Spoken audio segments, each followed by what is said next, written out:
今日我同爸爸會整我家姐最中意食嘅番茄炒蛋。首先攞5個番茄，每個番茄切開一半，跟住再切開3嚿。切好咗番茄就先放埋一邊。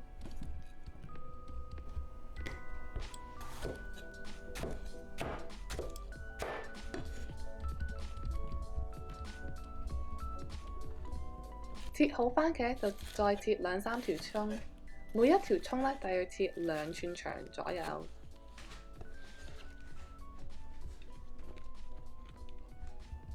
呢碟餸我哋用2隻雞蛋嘅，但係如果你中意食蛋嘅話，你可以加多隻。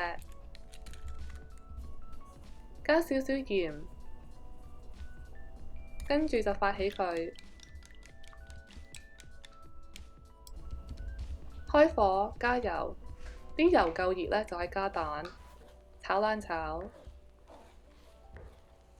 大約炒到8成熟就可以拎起佢放埋一邊先。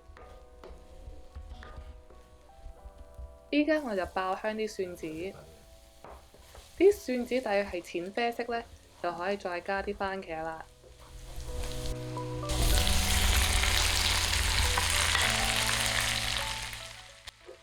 炒兩炒。等啲番茄有啲蒜子香味，跟住加少少水，但係唔使加太多水喎，因為番茄本身會出水嘅。想好味啲就加2-3匙羹嘅蠔油啦。跟住就可以冚蓋，等佢煮一煮先嘅。多數大約煮2-3分鐘都可以嘅，但係我哋多數會煮5分鐘咯，因為我中意啲番茄淋啲餸飯好正㗎。依家就加少少糖啦，多數嘅比例就1個大番茄就加1斤糖嘅。咁呢度我有5個細番茄，咁我就加2-3斤啦。跟住又可以加埋啲蛋啦，又炒兩炒，再加埋啲青葱，又再炒兩炒。你睇依家紅紅綠綠，見得到都好開胃啊！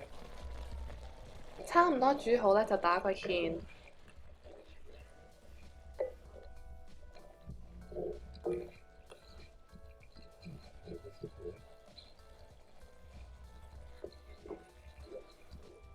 跟住再炒多2下，然後兜多2下，